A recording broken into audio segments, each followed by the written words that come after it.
l'idée, c'est de partager avec vous ce qu'on fait, on va dire, au quotidien chez ADN et comment les sujets BI sont traités chez nous.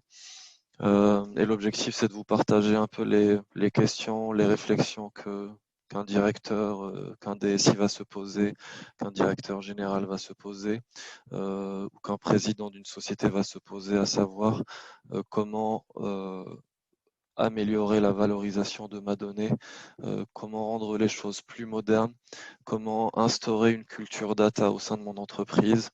En tout cas, se poser toutes ces questions et voir quels sont les moyens pour y parvenir. Et ça sera l'objectif de cette discussion. Donc, dommage pour les techniciens qui s'attendaient à une démonstration, une présentation technique. Bon, là, c'est plus discussion, partage et voir comment aborder ces sujets data d'un point de vue high level. Donc ça, c'est pour introduire l'objectif de la discussion. Il me semble qu'on a 45 minutes. Je pense que je vais prendre 20 minutes, 25 minutes et on laissera le dernier quart d'heure aux questions et aux allers-retours. Et pour me présenter, je m'appelle Youssef Hassani, je fais partie de l'équipe ADN Corp. Et du coup, rapidement, je pense que... Est-ce que j'ai une slide qui présente ADN? Non, je ne l'ai pas mis ici, je la mettrai après. C'est pas très grave. Du coup, l'ordre du jour sera le suivant. C'est des slides en anglais, mais je vais faire la traduction et contextualiser. C'est de parler un peu de tous les challenges tous les challenges dans la transformation d'un business.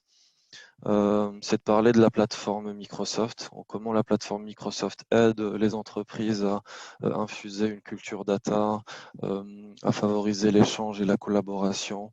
Ensuite, parler des outils Power BI et Power BI Report Server et la suite Azure. Bon, les deux derniers blocs, ça va être un survol assez rapide, mais on va passer plus de temps sur les deux premiers points. Il y a pas mal de statistiques aujourd'hui en cours. Pas mal d'entre vous entendent beaucoup de chiffres qui généralement montrent l'importance de la donnée. Ce que présente ce graphique-là, on voit des bar charts qui diminuent avec le temps. Les 67, les 25 et les 15 années représentent la durée moyenne, la durée de vie moyenne d'une entreprise qui fait partie des top 500. Alors, il y a un classement que j'ai découvert, les SP ou le top 500 des entreprises. Et ce que ce graphe dit, c'est que il y a une centaine d'années, la durée de vie moyenne était de 67 ans. Aujourd'hui, la durée de vie moyenne est de 15 années. Et ça signifie quoi? Ça signifie qu'il y a des nouveaux entrants.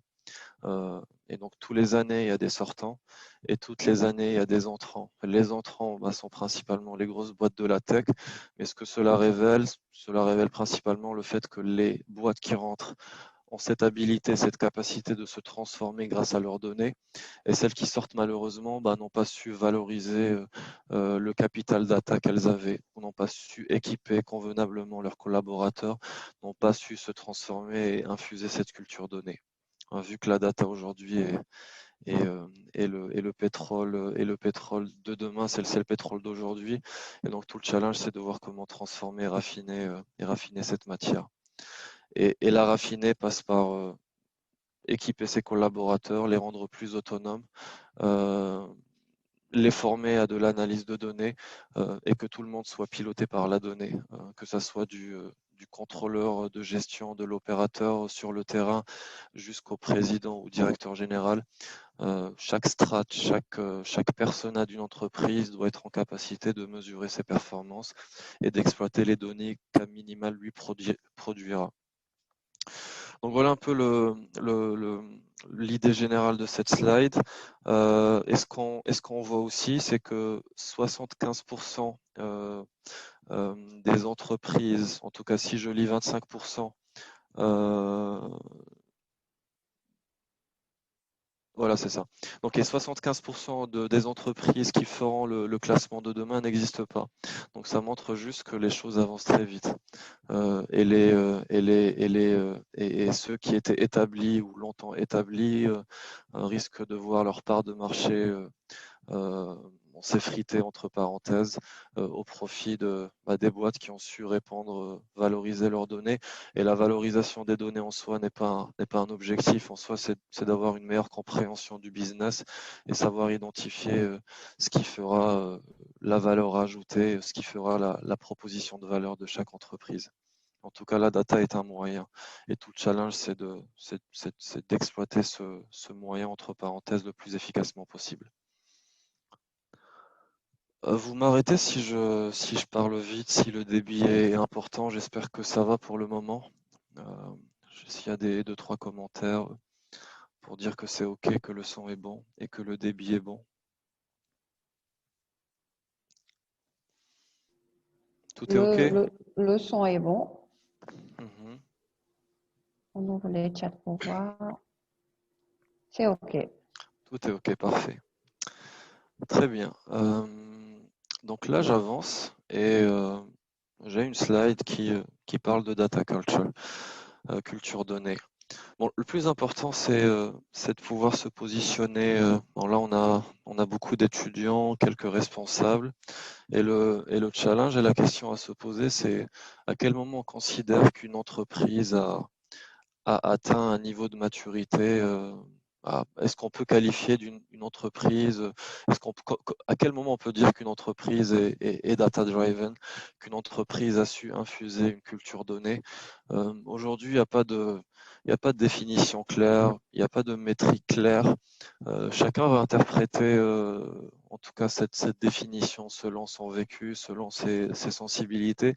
Mais le plus important, c'est que au niveau individuel, et c'est ce que je disais tout à l'heure, on peut dire qu'une société ou qu'une entreprise est pilotée par la donnée, euh, est pilotée par la donnée quand chaque individu a la capacité de manière très concrète de collecter, de traiter, d'analyser sans trop d'efforts. Donc ça peut être une définition qui permet de dire, OK, est-ce que ce service-là a atteint un niveau de maturité? Ça peut être par le biais des outils qui sont déployés, par le biais de la méthodologie qui est déployée, par le biais des équipes métiers ou des personnes qui vont accompagner le métier dans cette transformation. Ça peut être beaucoup de choses qui vont être déclinées pour atteindre cet objectif, mais l'objectif est très relatif et ça dépendra du point de vue et de la perspective de chaque société, de son historique, etc., etc. Mais le plus important, c'est que voilà, c'est de donner la possibilité à chaque individu de prendre une décision. Et cette décision-là, elle peut être opérationnelle, une décision terrain. Je relance un client, à quel moment je le relance. Et ça peut être des décisions assez stratégiques pour décider de fermer une usine, d'ouvrir une nouvelle activité, de renouveler le parc produit, etc. Mais en tout cas, si dans vos entreprises, vous voulez mesurer, savoir si cette culture data est présente, c'est voir si les gens arrivent à se piloter eux-mêmes par la donnée et s'ils arrivent à travers cette donnée-là, identifier des pistes d'amélioration, identifier des pistes de réflexion pour améliorer le business, rendre les clients plus heureux, plus satisfaits, etc., etc. Et que ça ne soit pas forcément des informations ou des décisions descendantes.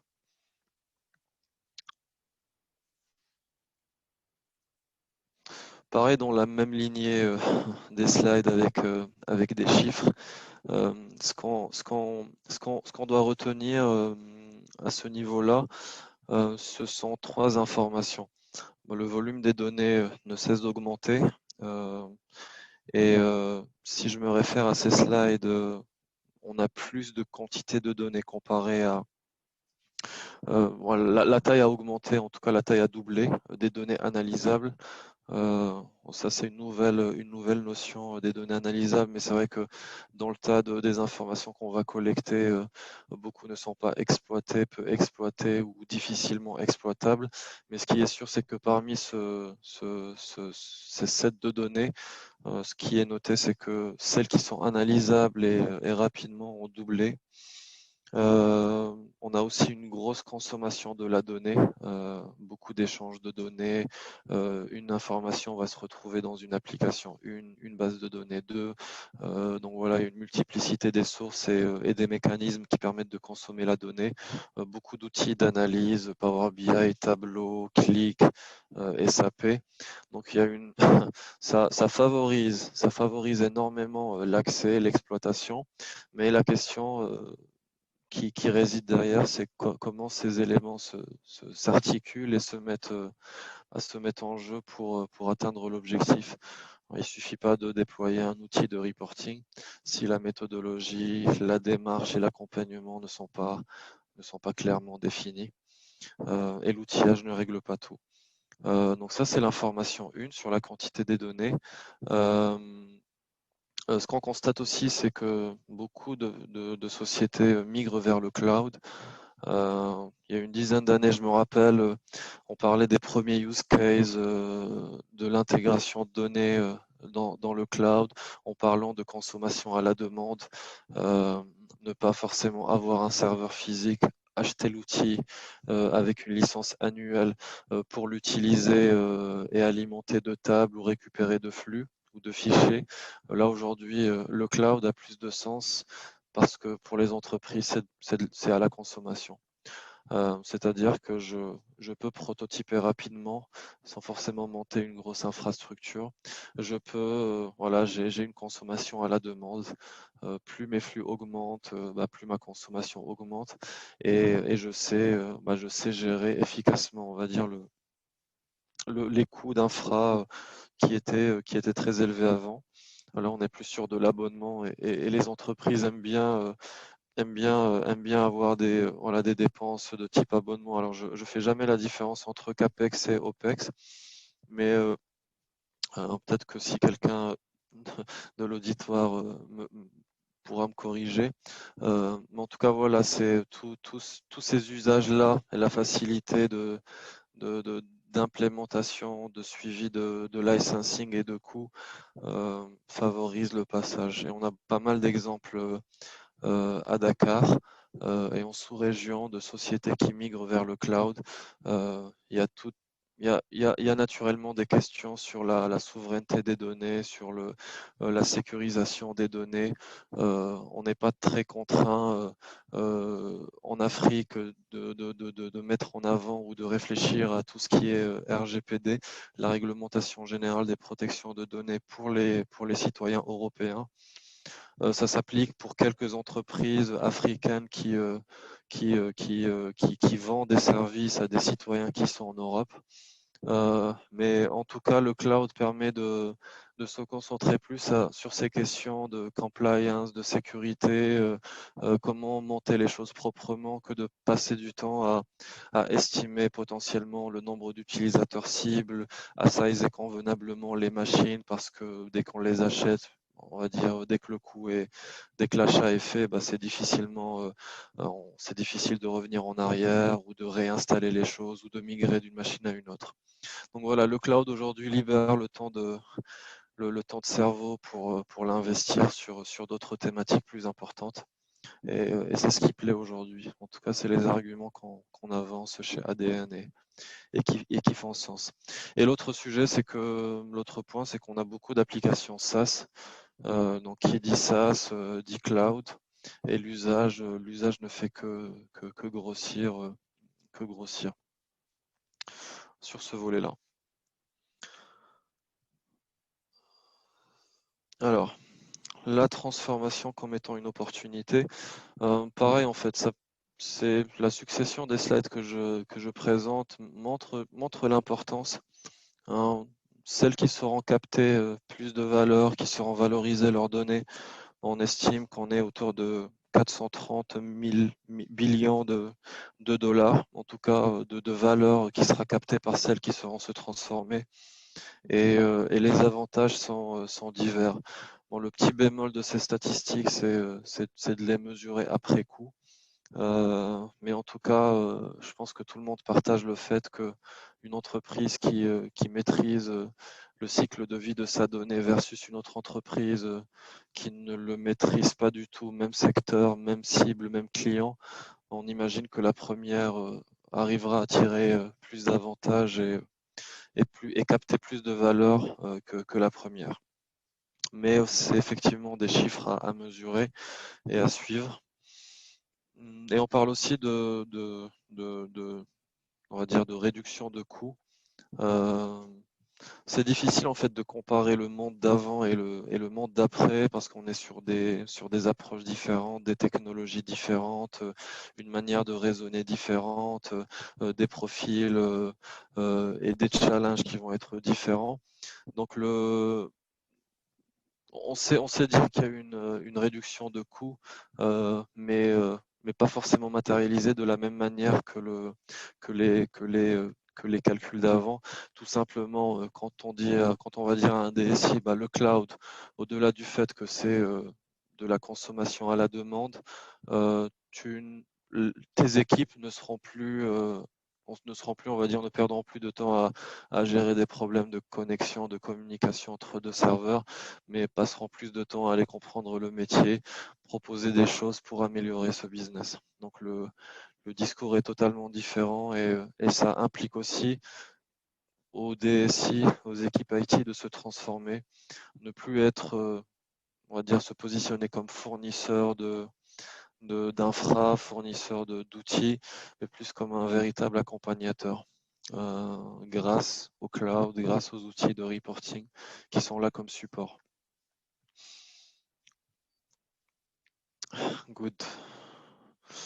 Alors, bon, la transformation, pour entrer un peu plus dans le détail, bah, va toucher, généralement, va toucher les quatre piliers les quatre piliers d'une organisation, à savoir, alors là, les slides sont pas très clairs. Est-ce que là, c'est clair, le fond blanc, en tout cas, l'écriture en blanc est assez claire? Je peux continuer? C'est bon de mon côté. Vous pouvez réagir sur le chat. Ok, mais en tout cas, je vais les commenter. Alors, tout simplement, bah, ça matérialise les entités qu'une entreprise euh, en tout cas, ce qu'une entreprise va manipuler. Une entreprise va vendre des produits. Une entreprise va optimiser ses opérations. Une entreprise a des employés et a besoin de les équiper. On appelle ça empower, de les rendre pas autonomes, mais il y a un terme assez intéressant et qui est lié à l'intelligence artificielle. Voilà, c'est augmenter le personnel euh, et l'équiper avec tout l'outillage, la méthodologie, le process pour qu'il puisse atteindre ses objectifs. Et l'autre volet qui est important, ce sont les clients. Et en tout cas, la transformation aujourd'hui, elle n'est pas liée qu'à un métier spécifique ou à une fonction spécifique. Un architecte technique, un architecte fonctionnel, un contrôleur de gestion, un commercial terrain est directement impacté par cette transformation. Et va toucher, on va dire, ce cercle vertueux où si mes produits plaisent, si mes clients sont engagés, mes clients vont consommer plus de produits, sachant que ces produits-là sont bien designés, parce que mes opérations sont optimisées et que tout est clair. Et pourquoi tout est clair? Parce que mes employés sont équipés, que l'information est bien partagée et que chacun à son niveau sait prendre les bonnes décisions au bon moment avec les données dont il est owner. Et donc la défaillance d'une chaîne rend le travail au sein de l'entreprise assez difficile. En tout cas, la performance d'une entreprise ne va pas être liée uniquement à la qualité de ses produits, mais à pas mal d'éléments. Et ce qui rend la tâche difficile autour de cette transformation.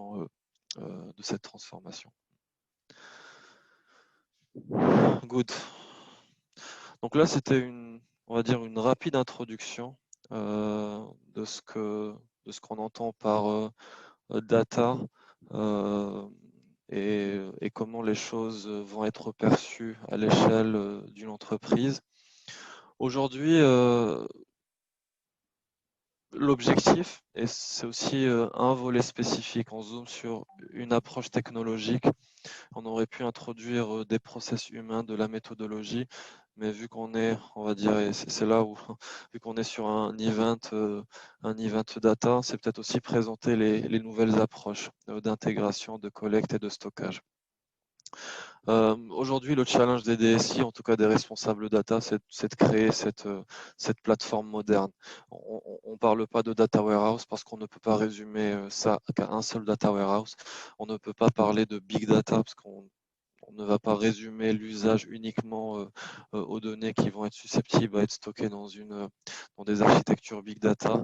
On ne parle pas que de visualisation, on ne parle pas que de self-service, on parle de modern BI pour englober toutes les approches qui vont être de près ou de loin utilisées pour atteindre l'objectif de comprendre la donnée, de la consommer, de la partager.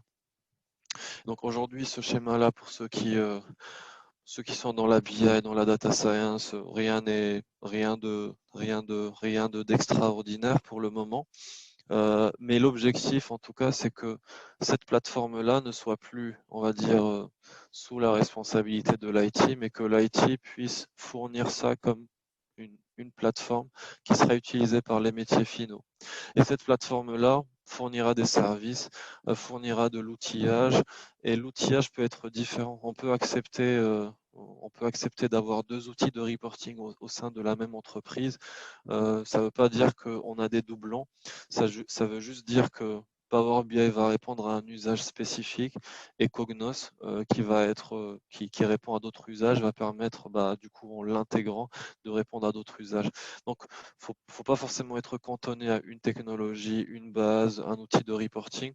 C'est plus avoir une vision du besoin et de l'usage. Aujourd'hui, l'usage fait que un contrôleur de gestion a besoin de collecter l'information, a besoin de savoir quelle est la fraîcheur de cette information, a besoin de vérifier que les sources les sources qui ont fourni cette information ne sont pas altérées, sont à jour, etc., etc.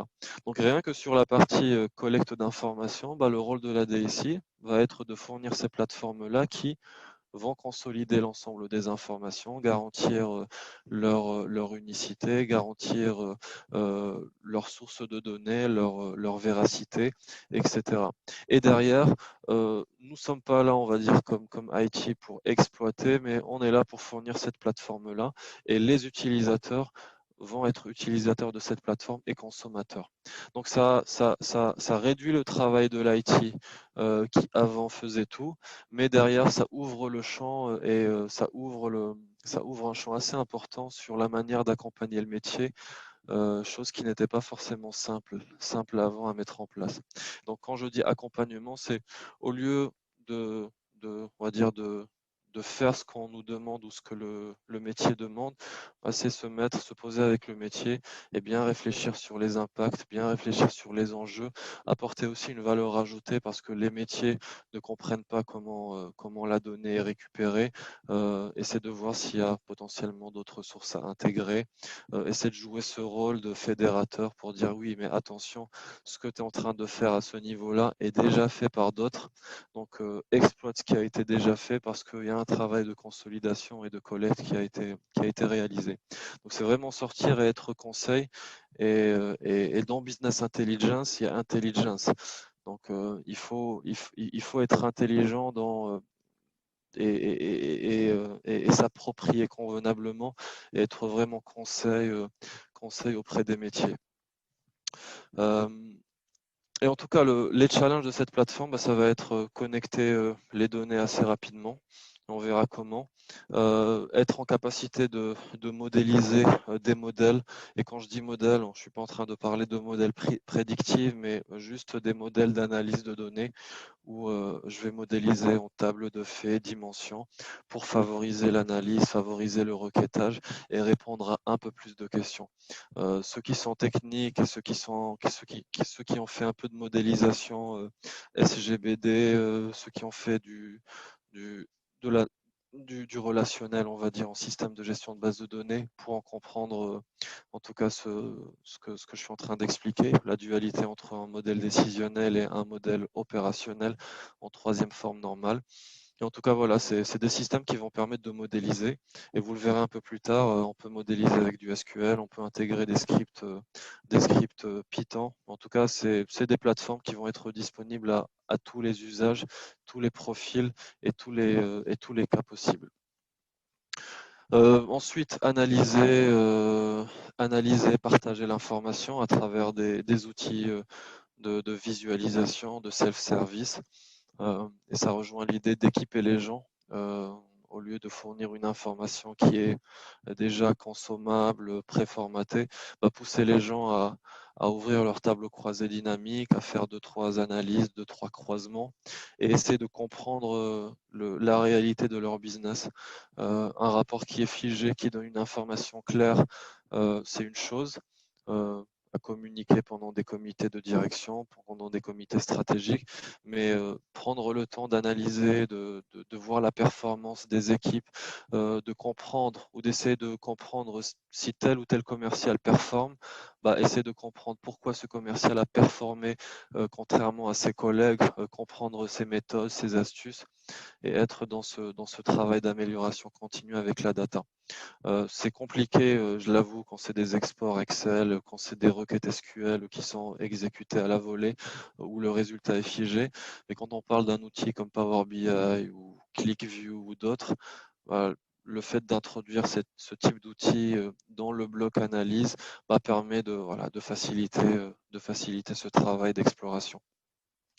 Et le dernier point important qu'on oublie assez souvent, c'est une fois ces rapports faits, comment on les délivre, par quel canal on va les diffuser, qui va les consommer, comment les gens vont les consommer, comment les gens vont les percevoir. Et donc ça, c'est toute une logique de distribution de la donnée. Aujourd'hui, on parle chez certains grands groupes de data as a service et limite, l'idée, c'est de mettre en place des places de marché internes entreprises. Et cette place de marché, ça va être un Apple Store, des KPI et des reporting. Et ces reporting vont être partagés. Donc, un directeur financier qui veut consommer une information ou un KPI sur la pénétration ou le taux de pénétration marché, ira dans cette place de marché qui, elle, garantit que toutes les informations sont stockées au même endroit, que toutes les informations sont traitées et que les règles sont partagées, que les dimensions, les axes analytiques, l'organisation de la société, l'organisation des produits soient partagées. Si elle n'est pas partagée par tel ou tel métier, que chaque métier ait son propre arbre. En tout cas, essayer de garantir une vision commune. Et l'idée derrière, c'est une fois que cette vision commune est garantie, comment l'exploiter efficacement. On va retrouver des problématiques où une population des utilisateurs ont déjà accès à un SharePoint et publient par exemple leur rapport dans ce SharePoint. Si on introduit un outil qui va faciliter la modélisation, il faut qu'on garde la même expérience utilisateur. Si l'utilisateur accède à son rapport via une application web, le mieux c'est de le laisser dans cette application web et d'embarquer dans cette application web le résultat des rapports qui ont été préconstruits par cette plateforme. Mais voilà, il faut vraiment introduire une notion de multiservice pour ceux qui sont dans ces thématiques d'architecture, mais plus en mode multiservice orienté data et voir comment la donnée, l'information peut être distribuée, partagée à travers les différentes strates. Il reste combien de 2 minutes? Je pense que je m'étale un peu. Allô? J'ai pas le chrono devant moi. Oui, Il reste combien de minutes? à peu près, on est à 10h33, on doit finir à 45. Ok, donc il me reste 12, non, 13. C'est ça, 12 minutes? 12 minutes, oui. Ok, bon, je vais aller assez vite sur ces slides. OK. On verra les feedbacks des participants.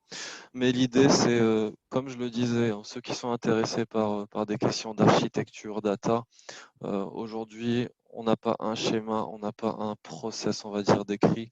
Si l'entreprise a plusieurs usages, si l'entreprise fait des choses de manière différente, et ça va être compliqué de les expliquer là, on peut s'ouvrir à voir plusieurs choses. Et finalement, le rôle de l'IT, c'est pas de dire voici l'architecture ou voici les grands concepts de l'architecture.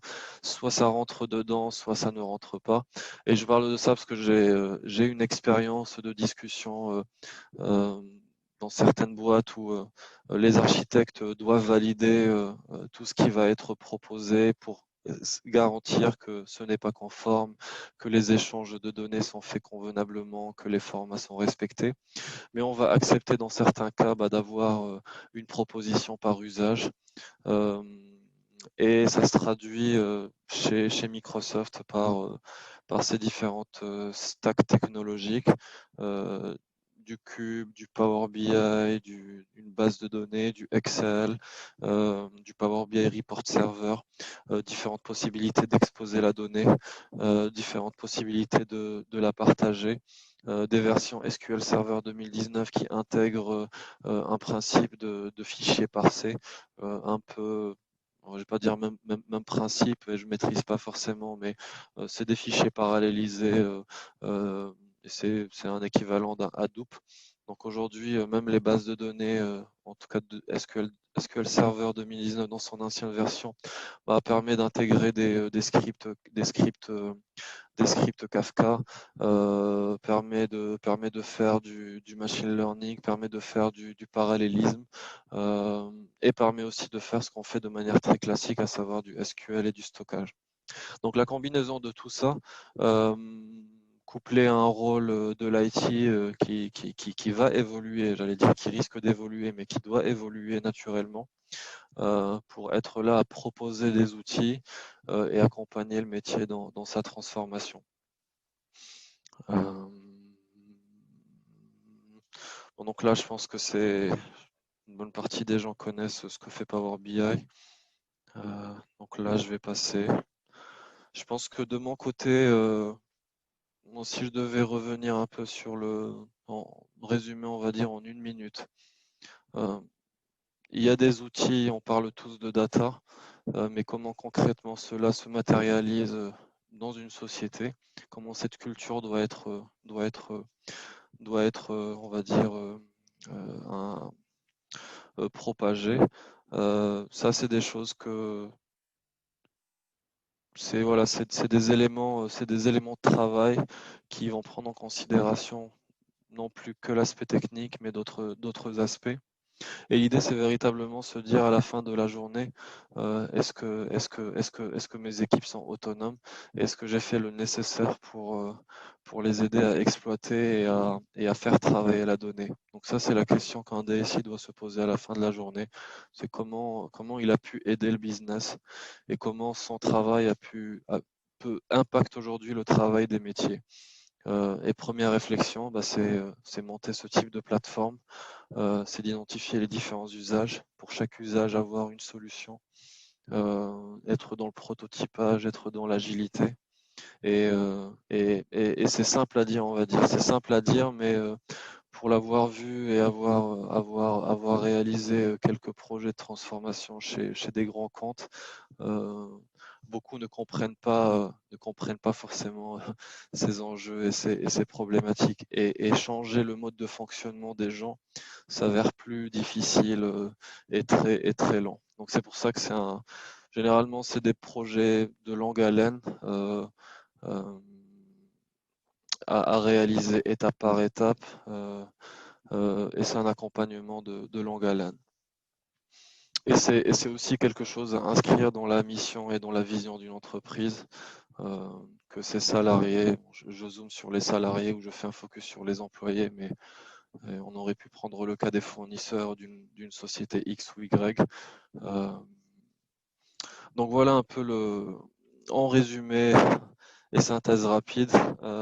C'est un sujet à débat. Et comme je le disais au début, chacun aura sa lecture, son interprétation, la sensibilité que chaque personne va donner à ce sujet. Mais rien n'est figé dans le marbre. Et donc voilà, je m'arrêterai là. En tout cas, je vous remercie pour votre attention et j'espère que ça a été enrichissant. Merci, Youssef. Merci pour cette présentation. Donc, vous avez la possibilité de poser vos questions sur le QR, questions, contributions, et Youssef pourra y répondre.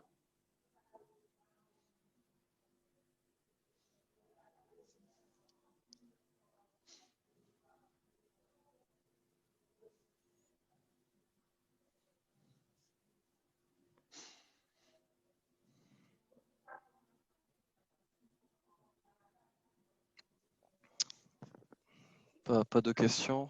Non, pas de questions pour le moment. Je vois que Mohamed est connecté. Tanour, bonjour. Vous Moustapha. avez- Mustapha, vous n'avez pas de questions?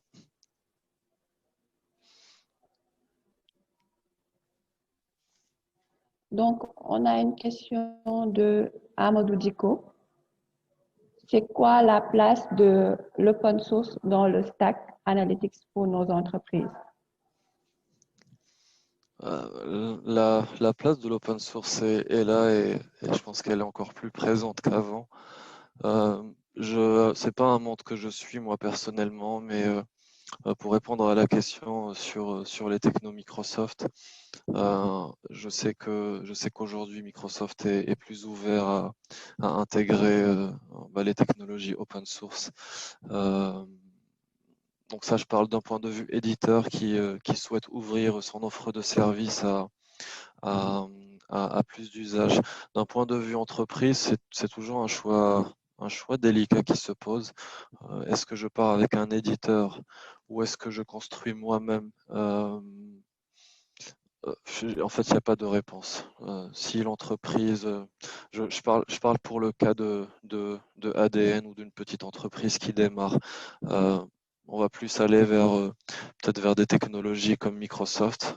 Pourquoi Microsoft? Parce que on va aller vendre des services en Europe. La suite Microsoft propose pas mal de fonctionnalités pour répondre aux questions liées à la RGPD. Et l'usage, par exemple, du cloud rend facile pas mal de choses qui, au niveau d'une petite structure, n'a peut-être pas forcément les moyens de se payer un administrateur, une personne full qui gère la sécurité. Et les choses évoluent très rapidement. Ça peut être un choix qui dit, on sait que Microsoft investit des milliards de dollars dans sa R&D, dans la sécurisation de sa plateforme.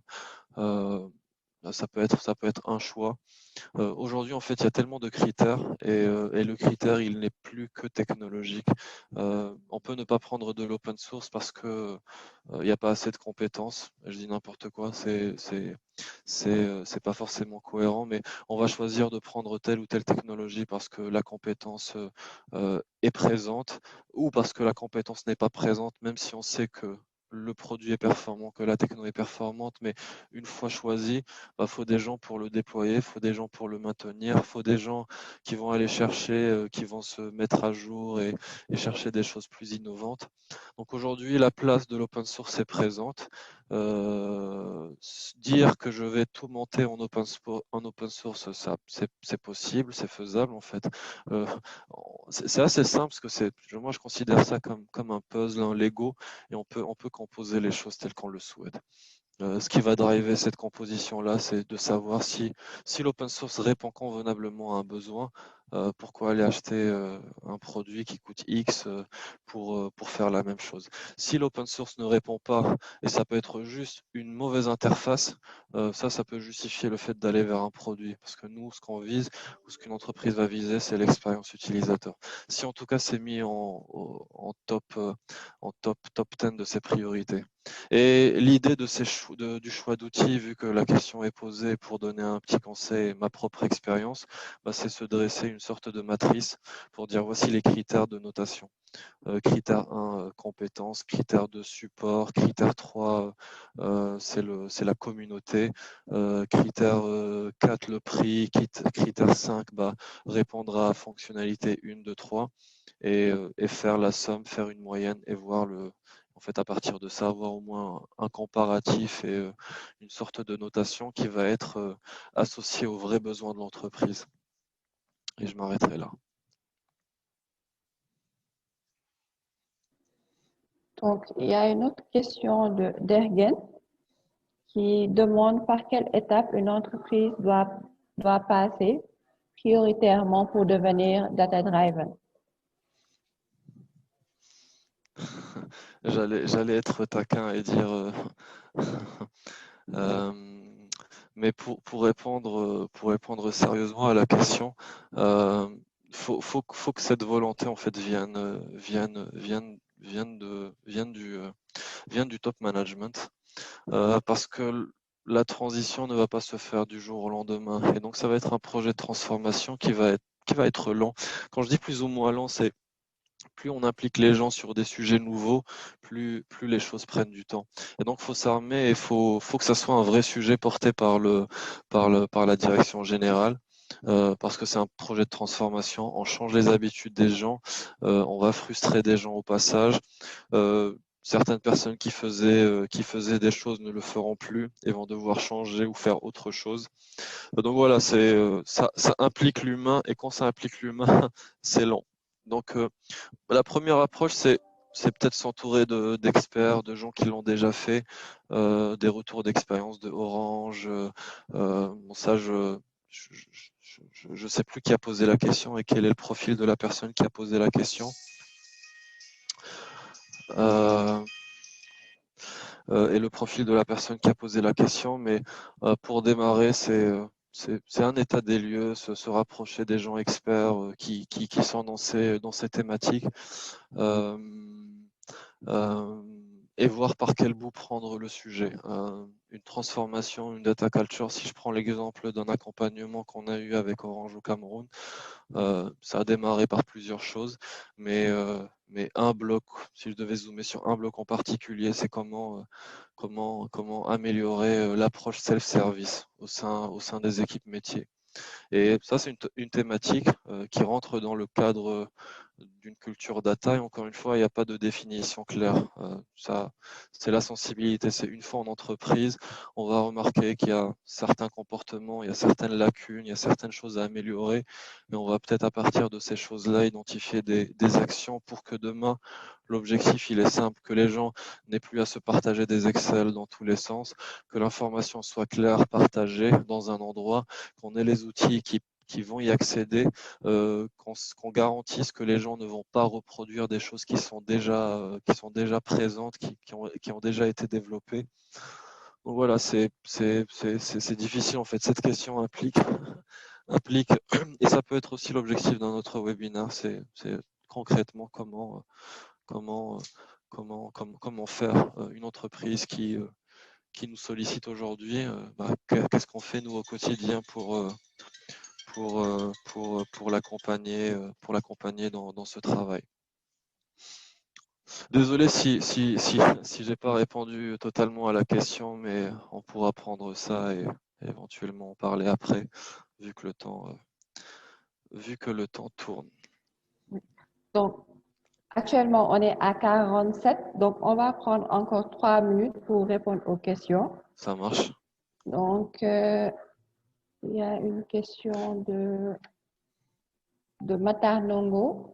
Donc, merci pour cette présentation. Comment voyez-vous la data culture en Afrique? C'est une bonne question.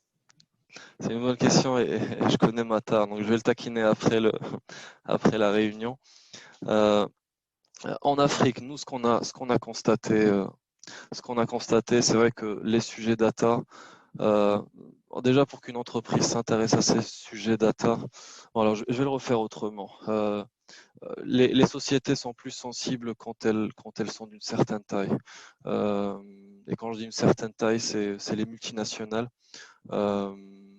Alors, un matin, là, tu me mets en difficulté. Je vais répondre par une première réponse qui dit en Afrique, les gens sont sensibles et j'ai cité des exemples Orange, Société Générale, Philippe Maurice. Nous, chez ADN, on travaille avec ces 3 exemples de sociétés sur des sujets de transformation.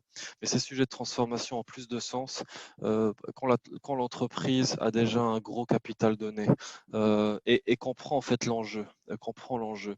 Donc sur ces sociétés-là qui consomment déjà beaucoup de données, qui ont des collaborateurs qui font beaucoup d'Excel, beaucoup de tableaux croisés dynamiques, c'est des pros d'Excel, on sent qu'il y a un vrai besoin. Ça peut être un indicateur important parce que les gens sont là, consomment, galèrent avec des Excel qui sont stockés à droite et à gauche, et ça peut être un bon point de départ voilà, pour lancer ce type de sujet. La culture, elle concernera tout le monde en fait. Et donc en Afrique, ça sera la même réponse en fait, ça sera les mêmes enjeux. Si les sociétés, ne prennent pas la mesure, et ça c'est difficile de faire comprendre que la data, c'est jamais simple comme exercice devant un DG qui n'a pas l'habitude de consommer de la donnée mais qui voit que les choses tournent. C'est toujours difficile d'aller vendre un projet data ou de montrer que la data est importante. Je pense que le vrai point de rupture, c'est quand les gens en interne sentent que c'est vraiment utile. Et c'est là où c'est challengeant pour nous, sociétés de services, quand je parle nous de ADN, de BAM2 et d'autres, c'est d'aller vulgariser et de montrer que c'est très utile. Et c'est pas simple au quotidien. C'est facilité quand je prends l'exemple de Philippe Maurice ou de Société Générale au Cameroun. C'est des vraies douleurs, les gens consomment, on demande beaucoup de reporting à ces gens-là. Et à un moment donné, on se retrouve avec des comportements qui favorisent juste l'émergence de trop de questions. D'où vient cette donnée? Pourquoi tu l'as exportée de cette manière? Je l'ai reçue de ce format-là de la part de l'autre personne. Mais du coup, quel est le bon chiffre du turnover? Est-ce que c'est ce calcul ou ce calcul? Donc, quand la société est déjà dans une approche où je consomme, on sent déjà qu'elle a une culture donnée et qu'elle a besoin de cette donnée-là et que les collaborateurs, je pense que la bonne question, Matar, à poser, c'est tu prends un collaborateur niveau 1, un opérateur, un commercial, et tu lui poses la question sur son niveau Excel. Est-ce qu'il fait des tableaux croisés dynamiques? Combien de fois il est sur Excel? Combien de fichiers il manipule? Et ça va te donner un aperçu ça pourra te donner un aperçu et mesurer la maturité. Ça, c'est pour mesurer la maturité. Ensuite, aller pousser ce sujet-là, il y a pas mal de prérequis pour que la transformation se fasse convenablement. Et c'est pas qu'une question de société qui va accompagner, c'est tout un écosystème qui doit travailler pour il ne faut pas s'attendre à ce que les sociétés, on va dire, ou les ESN ou les cabinets de conseil apportent ou viennent avec la réponse totale. C'est pas une maison qui se livre, c'est une maison qui se construit. Et nous, on n'est qu'une brique de ceux qui aident à construire cette maison. Merci, Youssef. Yes. Donc, on a plusieurs questions en attente, mais on ne Wow. pourra pas y répondre. Il y a d'autres sessions qui attendent et on vous y invite. Maintenant, vous pouvez nous envoyer vos questions à contact@bamtou.com et on pourra les transmettre à Youssef. On peut faire ça, Youssef? Ça me dérange pas. On peut faire À comme vous. ça. Ok, ça marche. Donc, merci tout le monde. Merci d'avoir participé à cette session. Pour ceux qui continuent la journée avec nous, on se dit à tout de suite. Merci à vous. Merci beaucoup. Bon courage. Merci, au Au revoir. revoir.